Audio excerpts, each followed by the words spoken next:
लगेच सुरुवात केला, परंतु हे करत असताना आपल्याला प्रत्येकाला जो वेळ देणे गरजेचं आहे. आणि आजची ती तारीख आहे 24 ना,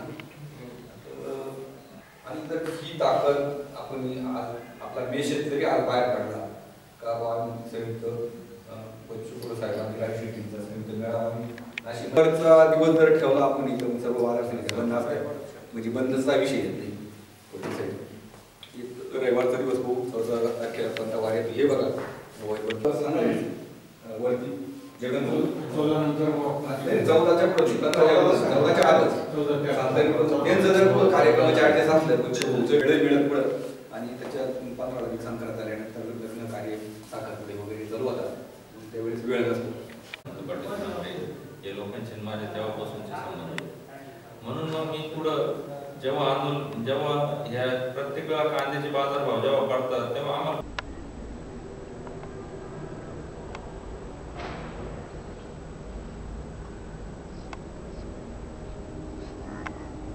केंद्र सरकारने कांद्यावर निर्यातबंदी लावली. त्या निर्यातबंदीच्या निषेधार्थ कांदा उत्पादकांचं आज मोठ्या प्रमाणावर आर्थिक नुकसान होत असताना आज नाशिक जिल्ह्यातल्या आमच्या काही समविचारी संघटना यांनी इथून मागं कांदा प्रश्नावर आवाज उठवला.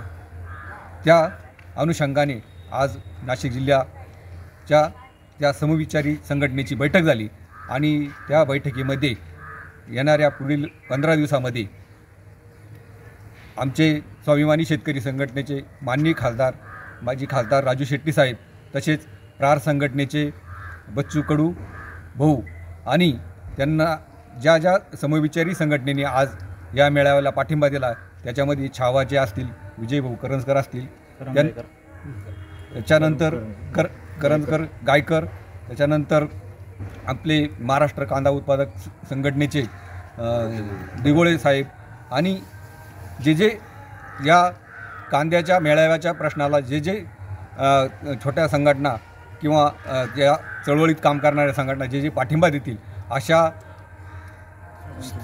सर्वांची बैठक झाली. आणि या बैठकीत एकमुखाने निर्णय घेण्यात आला का लासलगाव येथे महाराष्ट्रव्यापी कांदा मेळावा लासलगाव येथे आयोजन करण्याचे ठरले.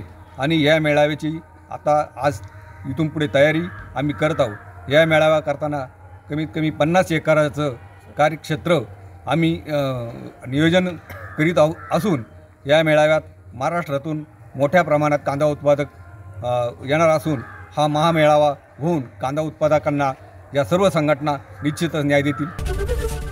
एबीपी माझा, उघडा डोळे बघा नीट.